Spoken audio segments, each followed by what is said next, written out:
բարև ձեզ, շնորհակալ եմ որ եկաք տաղավար եւ այսպես Ալիևի վերջին հայտարարություններին ծանոթ եք, ադրբեջանցի պատգամավորը խոսում է այն մասին, որ եթե Հայաստանը իր կամոք Զանգեզուրի միջանցքը չբացի, մենք ստիպված կլինենք ուժով մաքրել տարածքը եւ այն հանձնել կամ Ռուսաստանի կամ Միացյալ Նահանգների, այսպես ասենք, խոհանու ներքո կլինի նոյեմբերի 9-ով թե օգոստոսի 8-ով այդ փաստաթղթերը չեն, նոյեմբերի 9-ը փաստաթղթը, ամեն դեպքում խնդրեմ այս մասով ձեր գնահատականը եւ Հայաստանի իշխանությունների այս արձագանքը այդ ամենին համեցեք։ Նախ եւ առաջ տեսեք, նույնիսկ այդ պատգամավոր արտահայտություններից զգացվում է, որ Բաքվում սկսել են հաշվի նստել որոշակի առարկությունների հետ, որոնք հնչում են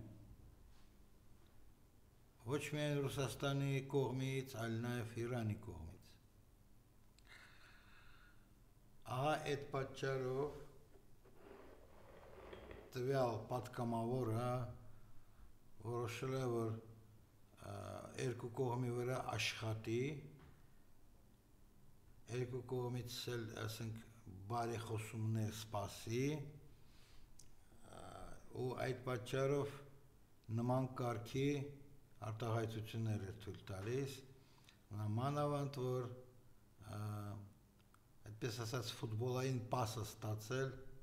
Ոման Սերգեյ Շոյգուի կողմից վերջերս,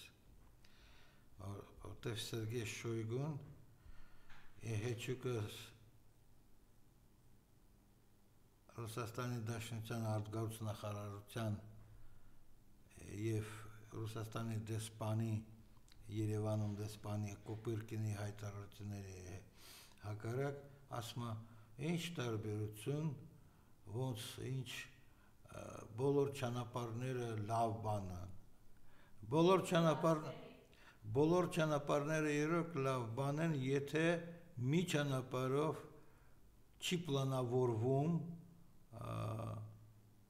տեղափոխել տեղադրել ինչ որ ասենք սպառազինություններ կամ ուղղակի ռազմական նպատակներով ինչ որ գործունեությունը պլանավորած նախկին պաշտպանության նախարարն էլ Ռուսաստանի իրավունք չունի չի իմանալ թե ինչպես հենց ռուսական փորձագետներ են արտահայտվում այդ Միջանցկի կամ Տրամպի տրիպի մասին իրավունք չունի Նամանավանդ այսօր էլ ոչ ցածր պաշտոն զբաղեցնում ահա այդ պատճառով Բաքվում որոշել են որ նրանք կարող են շարունակաբար այդպես ասած երկակի խաղ խաղալ տարածաշրջանում այնինչ երկակի խաղ չկա ամբողջությամբ ցավոք սրտի նաև Երևանում ռազմական ոլորտում ամեն ինչ նատոյական ստանդարտին է արդեն տեղադրված այսինքն այդ բանակները պատրաստվում են լինել օգտագործված նատոյական վերնախավի ասենք կառավարող շրջանակների կողմից ինչի շատ բարի պատերազմի ում դեմ շատ բարի Իրանի եւ Ռուսաստանի դեմ դա վերաբերվում է նաեւ ստեղի կատարվածին ով որ ստեղ նատոյական ստանդարտները զինված ուժերը մտցնում դա նատոյական գործակալ է ու նրանք պատրաստվում են զոհաբերել իրենց բնակչությունը հանուն նատոյական շահերի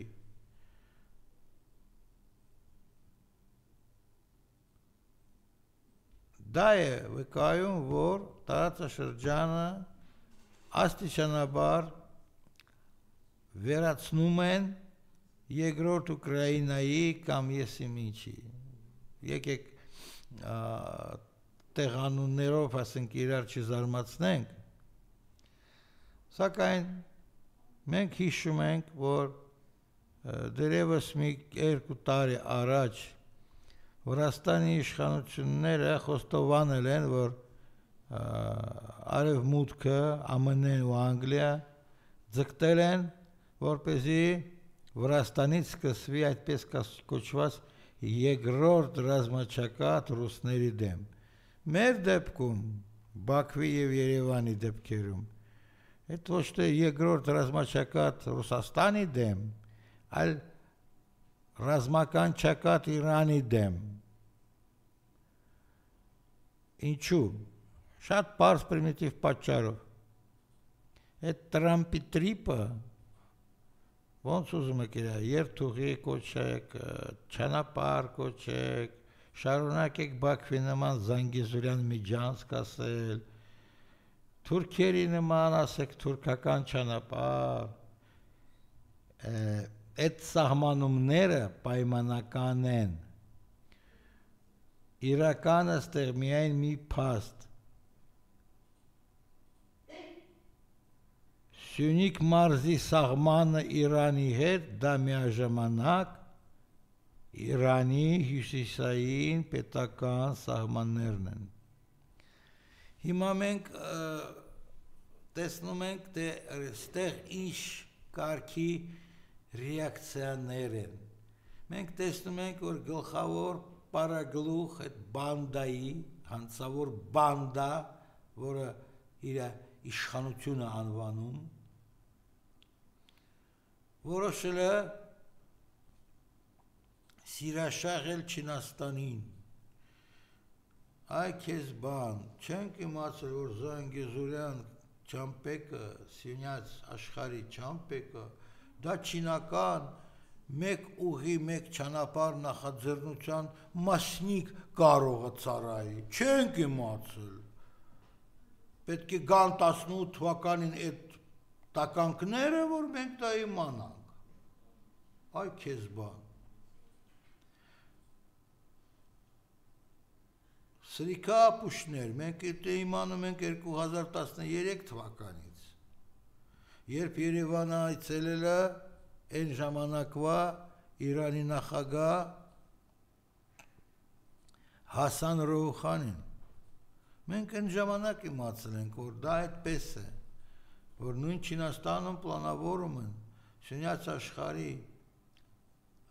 հնարավորությունները անվանենք, տենց անվանենք, օգտագործել, որպեսզի աշխատի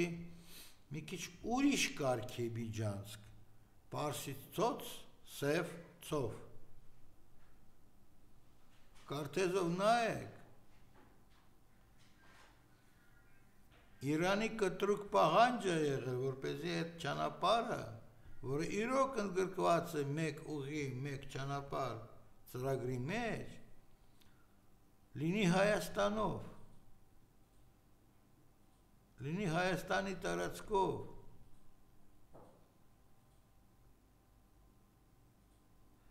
Բայց այսօրվա օրով, օգոստոսի 8-ի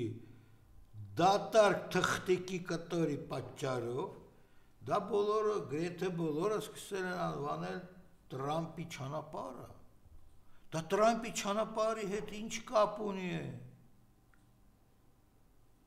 Տրամպի ճանապարհը հակառակվում է եւ ռուս-պարսկական հյուսիս-հարավ միջանցքին եւ չինական նախաձեռնությանը։ Ահա մենք պատճառով ենք ստանում շատ ավելի, ես կասեի, պրիմիտիվ, էլի, պարզից էլ պարզունակ սահմանումները, որ վերջերս արտասանեց, հնչեցրեց, ոմն թուրքական ագենտ, հենց այդպես թուրքական ագենտ Արաբատ Միրզաօղլի։ Արարատ իրան ասել է արդեն, կարծես թե արգելված է, չէ՞։ Մեր լերան նույնիսկ ասենք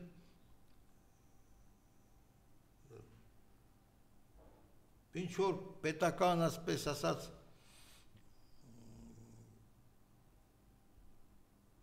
կարգով արգելում են, անձնագրերում ասենք հակառակ ասենք ինչ որ պեչատից են հանում, ստեղից են հանում, մեզ ասում են, որ դա հայերի հետ ինչ կապ ունի, բա որ լերը մեզ հետ կապ չունի, բազում մարդիկ այդ անն են կրում, չէ, այդպես որ եկեք իրան էլ առաջ չասենք, ասենք Արաբետ կամ Զարաֆետ, ինչ որ արգելված է, թող արգելվի մինչև վերջ,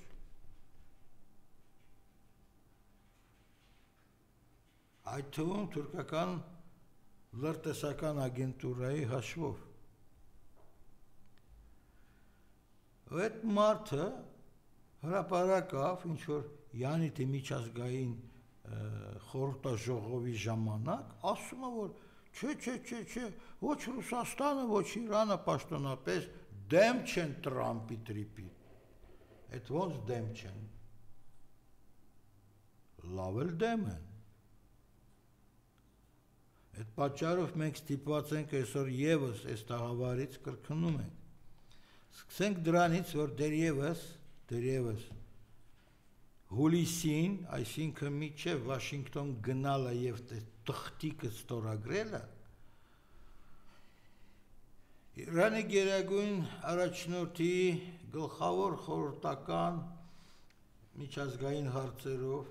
նախկին արտգործնախարար Ալի Աքբար Վելայաթի պաշտոնապես հայտարարեց, որ այդ ծրագիրը թաքնված ԱՄՆ-ի, Իսրայելի, Անգլիայի եւ ինչպես ինքը ասաց, որոշակի պանթուրքական կրկնում են, ոչ թե միջազգային, այլ պանթուրքական շրջանակների ձգտումներ են, որ այս ձգտումների բուն նպատակը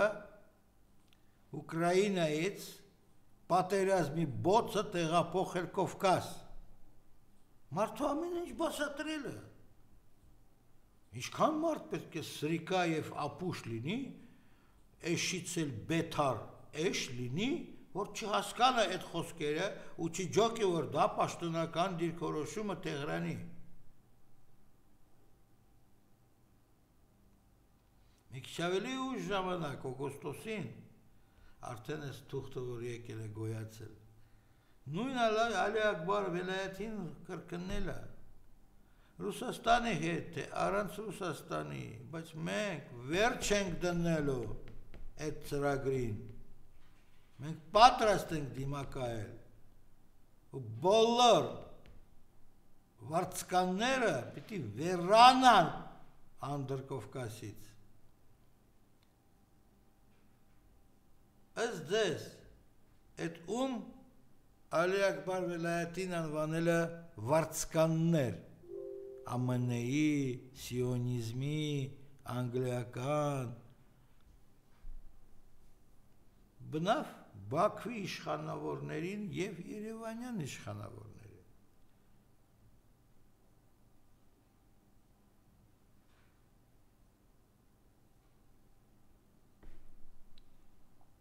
Էլ չեմ ասում, որ իրանական կորպուսի, այսինքն իսլամական հեղափոխության պահապանների կորպուսի, այդպես կոչված տելեգրամ ալիքները, բոլորը, բազում անգամ գրել են, ով որ ուզում է ինձ ասի ապացուցիվ, թե այս տելեգրամ ալիքները ոչ մի կապ չունեն պաշտոնական դիրքորոշումների հետ, 1000 անգամ ստում է։ Եթե մենք իմանում ենք, որ տվյալ այդ իսլամական պահապանների կորպուսը ուղղակիորեն ենթարկված է զուտ գերագույն առաջնորդին, դժվար չէ պատկերացնել, որ կորպուսի այդ թվում ԶԼՄՆ-ի աշխատողները նրանք արտահայտում են գերագույն առաջնորդի տեսակետը։ Ինչ անպայման է, որ Իրանը ինչ-որ պետական կամ դիվանագիտական նոտայի մակարդակով տեղը նստացնի ցանկացած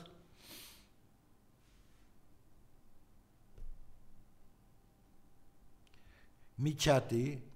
Բաքվի միջատ լինի, Երևանյան միջատ լինի, այդ միջատներին պետք է տեղը նստեցնել, էլի, միշտ, որոնք իրենց տեղից էլ չհելնեն։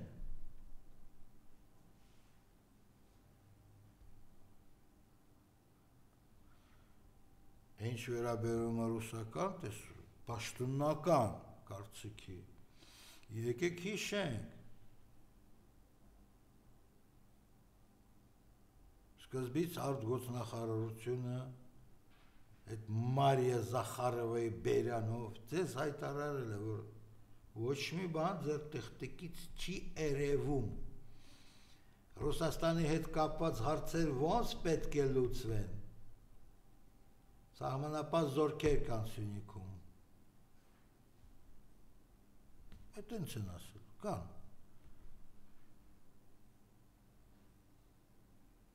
Երկաթգծայիններ կան այնտեղ ռուսական կամ ռուսական ընկերությանը եւ բազում մյուս հարցեր, որ դուք առայժմ վերահսկում եք այն սահմանը, որը հանդիսանում է Եվրասիական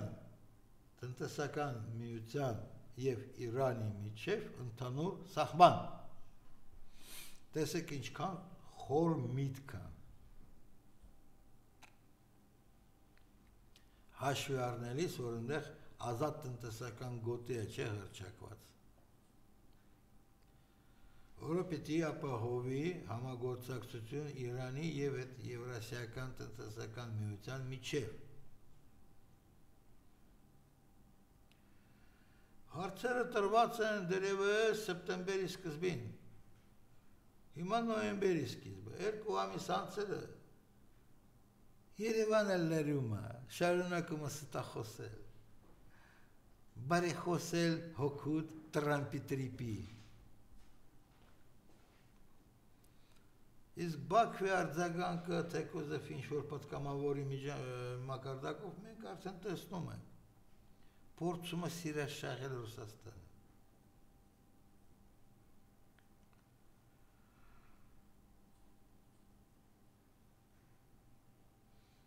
Այս կամ այն ձև մենք տեսնում ենք, որ նրանք անուղելի են եւ Երևանը եւ Բաքուն։ Նրանք շարունակում են նատոյական, կասեի, փորձադաշտ հանդիսանալ, որովհետեւ եթե նորից անդրադառնանք Ալի Ակբար Վելայեթի բոլոր ելույթներին, ապա ինքը մաքուր ցույց էր տալի, որ ինչ որ պատրաստում են Երևան ու Բաքու, թեկուզև Ամերիկայի հովանու ներքո, դա արդյունքում ուղղված է պատերազմ հրահրելուն Ռուսաստանի դեմ, Իրանի դեմ։ Շատ խորքային, նաև Չինաստանի դեմ, որովհետև ոչ ոք չի թաքցնում մանավանդ Թուրքիայում եւ Լոնդոններում, որ նման կարգի երթուղի, զանգեզուր կոչեք, ինչ, էլի եմ կրկնում, անվանումից բան կախված չի, իմաստային ուրեմն բովանդակությունից է շատ կախված, որ հետագայում դա պետք է շարունակվի Միջին Ասիայից մինչև Չինական մեծ Պարիսպ,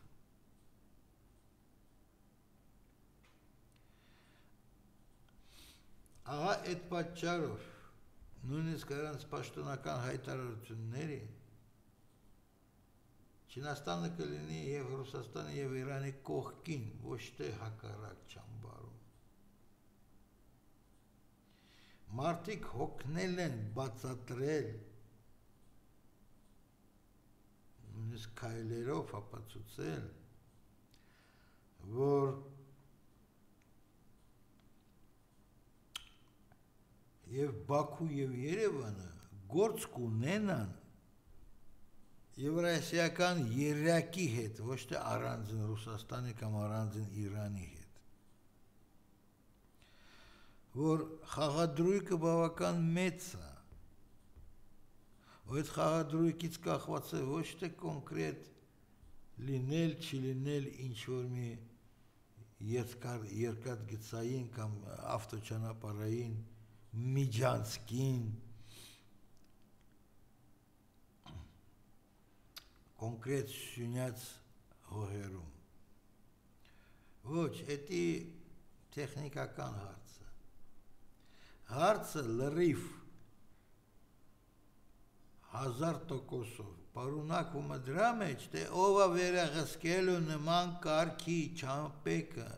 հաղորդակցությունները։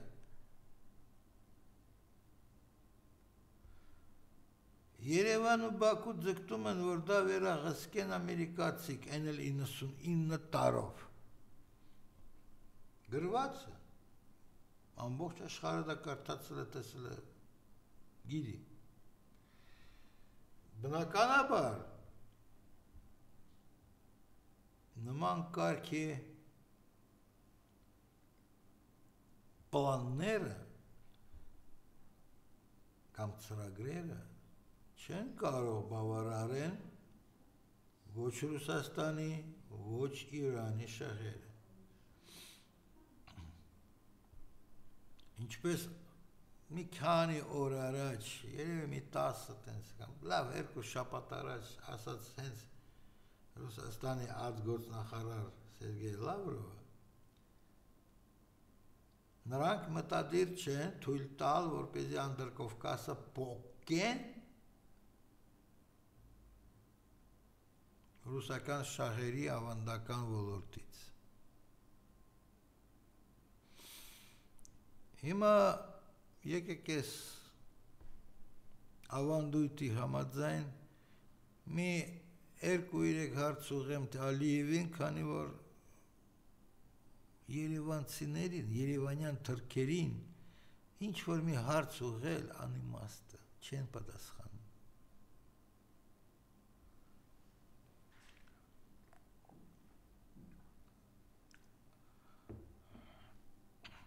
Ալիև, որ սկսել ես կարգադրել, որպեսզի խոսեն քո պատգամավորները եւ արդեն ԱՄՆ-ը կողք անպայման դնեն Ռուսաստան, ինչ ասեմ, ողջունելի է։ Ոնց որ դու սկսել ես ինչ-որ բան հասկանալ, հա։ Բայց մենք ժխտում ենք այն մոտեցումը, որ ուզում ես շարունակել անտեսել եւս մի մեծ տերության շահերը Իրանի։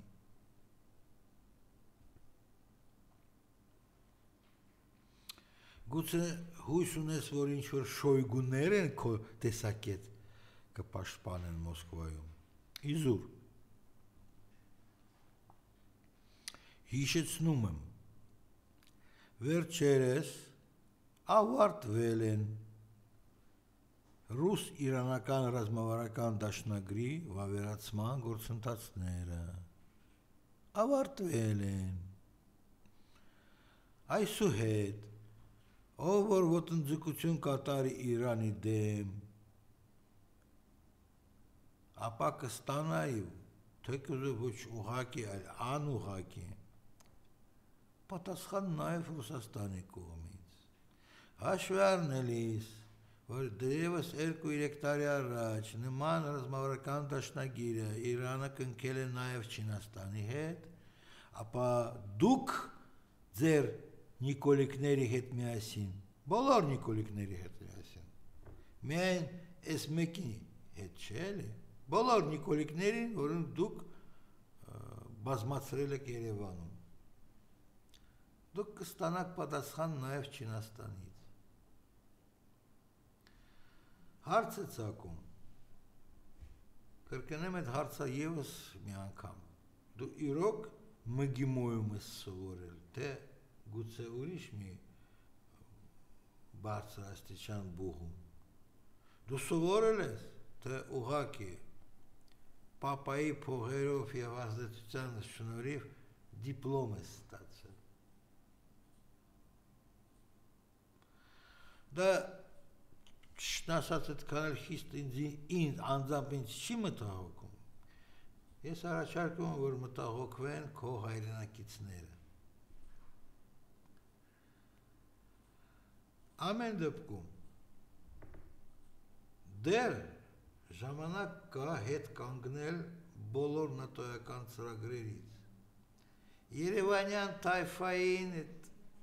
միջատների տայֆային անիմաստ է բացատրել։ Քեզ բացատրում եմ, որպեսզի դու չկործանվես, որտեղ քեզ պիտի դատեն միջազգայինորեն։ Այս մասը հիմա ռուսերեն կրկնեմ ու հետո շարունակեմ պատմվածքը։ Алиев, это, конечно, хорошо, что ты стал заставлять своих депутатов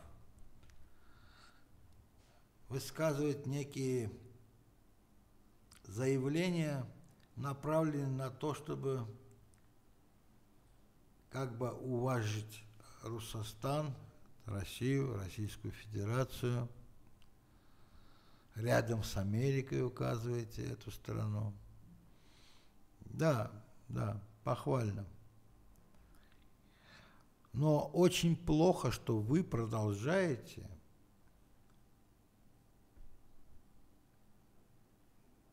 скрыто работать против союзника России, Ирана.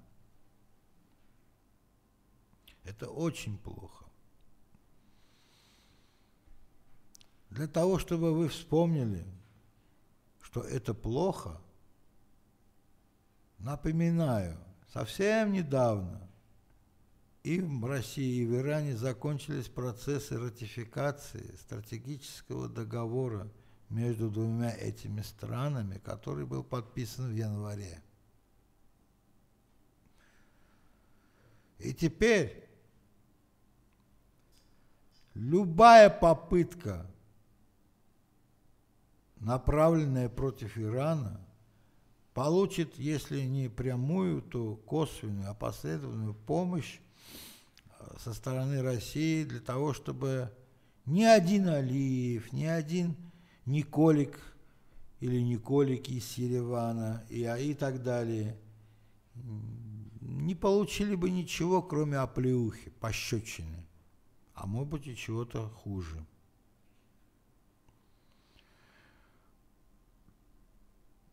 Для того, чтобы было бы понятно, напоминаю, несколько лет назад такой же стратегический договор Иран подписал с Китаем. Так что вы, Алиев и Николики, получите еще и со стороны Китая. Там все прописано. В этих стратегических договорах все прописано. Это не трипа пустая бумажка, где вам не даны никакие гарантии. Тебе тоже не даны там гарантии, не только Николикам. Вот и встает тот же самый вопрос, который я, наверное, в 3-4 раз задаю. Ты действительно учился в ГИМО?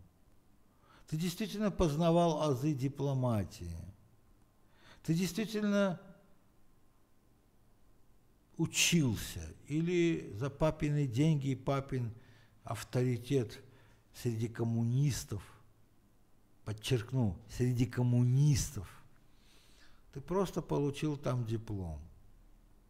Это очень, так сказать, для меня лично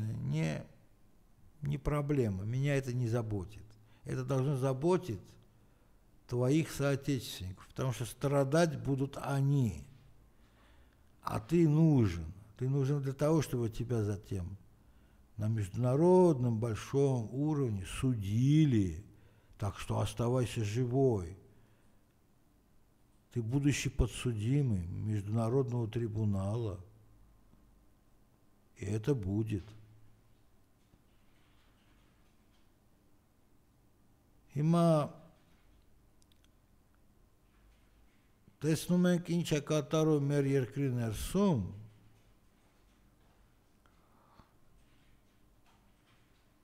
ու տեսնում ենք, որ նրանք զբաղված են ոչ թե մեր բնակչության անվտանգություն ապահովելով, այլ ուղղակի պատրաստվում են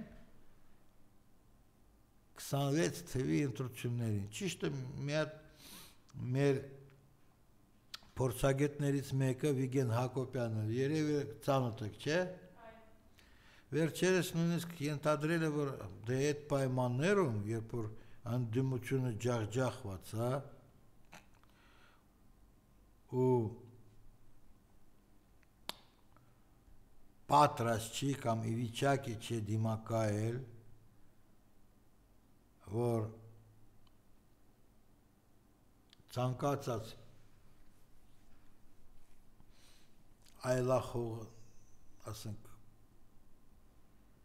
այլախոհների շարժումը եւ այլը ճնշվում են, որ ճնշվածը հայ Սուրբ եկեղեցին,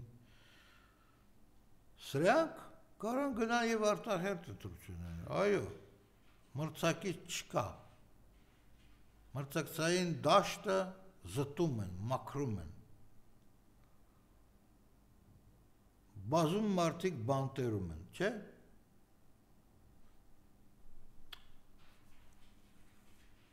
Այնինչ իրականում օրախնդիր դա անվտանգությունը, ինչ որ ապացուցում են նաև այդ նույն կովկասյան տատարական, ասենք, պատգամավորի խոսքերը, թե չէ ուժով կբացենք, ահա, գուցե դու որպես թուրք, կովկաս տատար հասկանաս, թե ինչի մասին ակնարկել են և Իրանի կողմը, և Ռուսաստանի կողմը, մինչև պատասխանները չեն լինի, հստակ պատասխանները, ոչ մի Տրամպի տրիպը, Զանգիզուրյան, Միժանսկը, Բիզյանսկը չեն լինելու։ Հիմա մենք այսօրվա դրությամբ նայում ենք, երեք, այդ ամերիկյան պրոֆեսոր կա, Ջեֆրի Սաքս, հայտարարեց,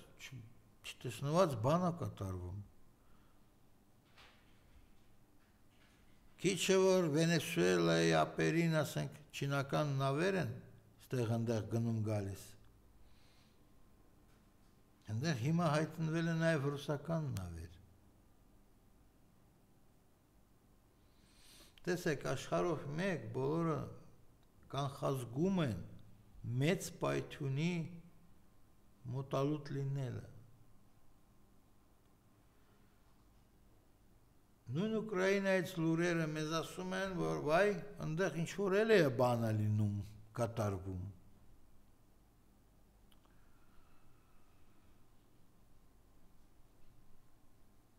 Ինչքան շտապել եք, չեք շտապել այդ թուրքեր, կովկասյան տատարներ, դա արդեն անցալում է։ Կիզակետային իրավիճակներ են մոտենում։ Ես կասեի մոլորակով մեկ։ Այդ պարագայում սպասել, որ ձեզ կփրկի դատարկ թուղթը օգոստոսի 8-ին ստորագրված Վաշինգտոնում, դա մեղմ ասած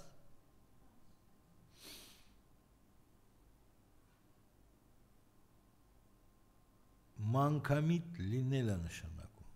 մանկամիտ։ Դե որ Իջևանյան լակոտը մանկամիտ է, այսօրվա օրով չի որ հայտնի է։ Զարմանում եմ, որ այդ մանկամտություն ցուցադրում են թուրքերը և կովկասյան թաթարները։ Զարմանում եմ, նրանք մոռացել են, որ նույնիսկ առանց Չինաստանի Ռուսաստան եւ Պարսկաստան միավորված ուժերով ի վիճակ են բնաջնջել բոլոր թուրքերին, բոլոր, անխտիր բոլոր թուրքերին,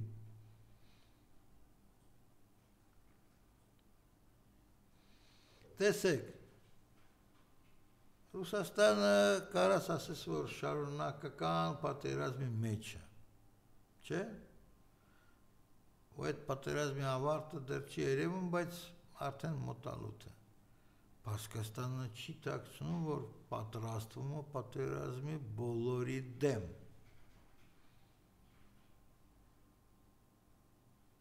գնացել են Իրաքի հետ են պայմանավորել, գնում են Պակիստանի հետ են պայմանավորվում, լուրջ մարդիկ, լուրջ պետություններ պատրաստվում են պատերազմի, ոչ թե խաղաղության դարասուզան կամ խաղաղության խաշմերուկ, նման կարգի հարցեր չկան օրակարգում, ու դա վերաբերում է ոչ միայն Անդրկովկասին, չկա, խաղաղության հարց չկա օրակարգում, դրանով խաբում են միայն ստեղ,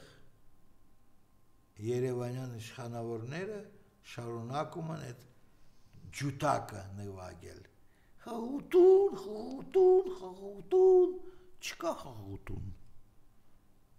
ու մոտակա ժամանակ չի ենթադրվում,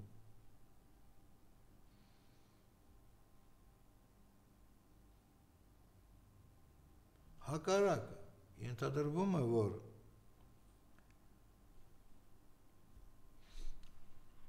կամ սկսվում է այդ տեժ կարգի, տեժ որակի պատերազմ,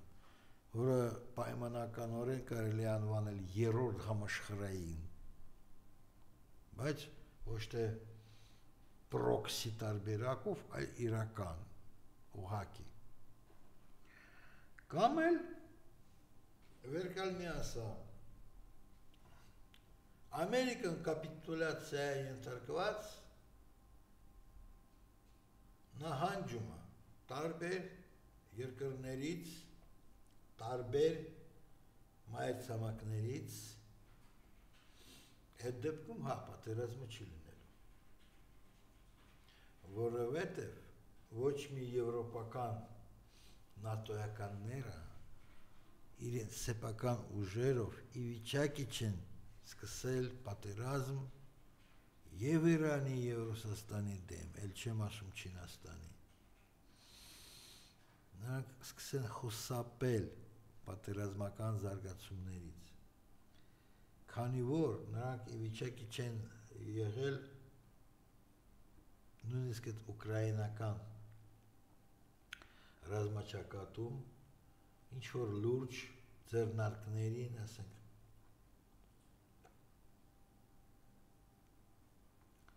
մեկնարկ տալ, որպեսզի այդ Ուկրաինան ռազմական առումով չջախջախվի։ Այսօրվա օրով կան լուրեր, որ ԱՄՆ-ն հանում է իր զորքերը ոչ միայն Իրաքից, Մերձավոր Արևելքից եւ այլն, այլ նաեւ Բուլղարիայից, Ռումինիայից։ Ինչ մենք գիտենք։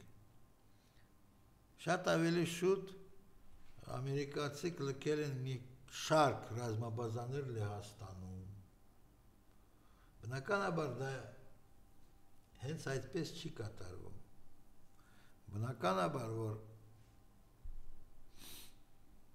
մենք ուղղակի չենք կարող, ասենք, կանխագուշակել կամ կանխատեսել, թե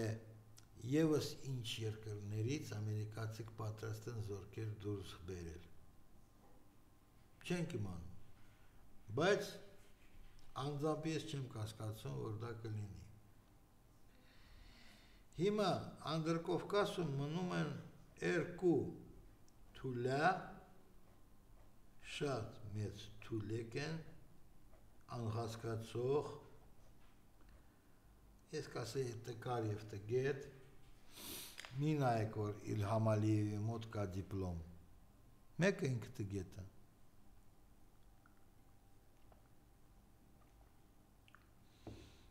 դիպլոմը, որ չի, ասենք, արձանագրում մտավոր ունակությունները, դիպլոմը թուղթ է, մտավոր ունակություններ կամ կան, կամ չկան, բացակայում են, ու մենք տեսնում ենք տվյալ դեպքում, որ այդ մտավորական ունակությունների ասենք առումով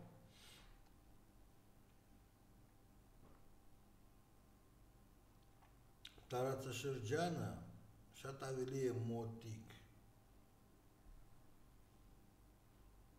պատերազմական հրդեհների, քան թե առաջ։ Ու ցավոք սրտի պետք է արձանագրենք, որ մեր Երևանում, մեր Հայաստանում չկան ուժեր, որոնք պատրաստ են կտրուկ գործել ու փրկել հայրենիքը այդ պատերազմական հրդեհներից։ Եվ քանի որ ժամանակ չունենք, վերջին հարց, այսօր Աննա Հակոբյանը գրառում է արել, որտեղ ինքը իր զորակցությունն է հայտնել Սամվել Կարապետյանի դստերն ու կնոջը, Ռուբեն Վարդանյանի, Բակո Սահակյանի, Արկադի Ղուկասյանի կանանց երեխան դստրերին, ինչն է հատկանշական, ըստ էության, այսինքն ինքը նույնացնում է Բաքվում եւ այստեղ պահվող մեր հայրենակիցներին, եւ սա ինչի դրսեւորում է։ Դժվարանում եմ ասել մի անգամից, ասենք դա ինչին դրսևորում է, գուցե նա ուզում ասի հերակա, այդպես ասած, տարբերակով, որ նա կանացիորեն հասկանում է ցաներ վիճակը, որի մեջ հայտնվել են Սամվել Կարապետյանի կանայք կամ Բակո Սահակյանի կանայք, գուցե, բայց չի բացառվում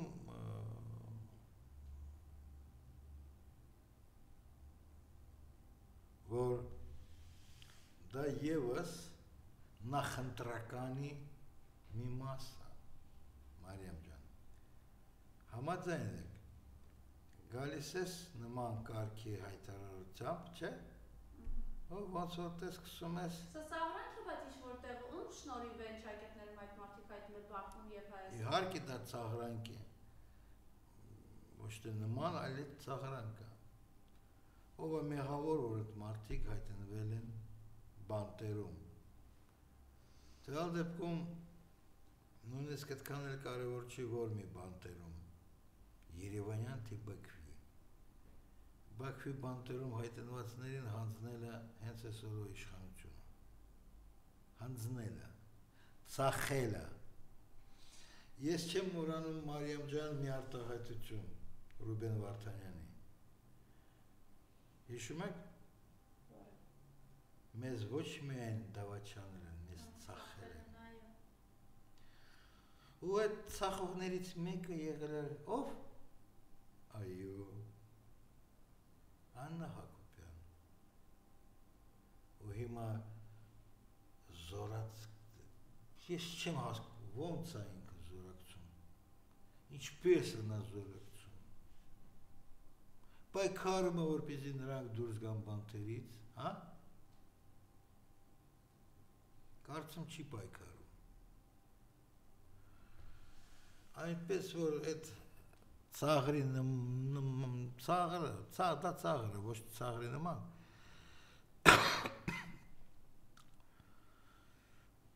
Ու դժվար է ծաղրացումներից սպասել ոչ ծաղր, ինչ-որ լուրջ նախաձեռնություն։ Ամեն դեպքում մենք տեսնում ենք, որ նույնիսկ այդ ստոր քայլերին են դիմում, որպեսզի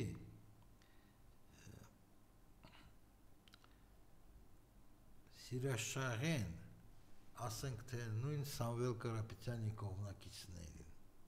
կամ իրենց ուշադրությունը խլեն, ասենք, բևերացնեն Աննա Հակոբյանի վրա։ Կենտրոնական ֆիգուր ուզում է դառնա Աննա Հակոբյանը։ Իբր թե նա շատ ավելի մարդկային է ու զորակցում է բանտարկյալների ընտանիքներին։ Չեմ կարող հավատալ, իմանալով նա ինչով է զբաղված, եղել և զբաղված է, ուրիշ բացատրություն չեմ տեսնում։ Մեկը դա նախընտրականի մասնիկը, երկրորդը դա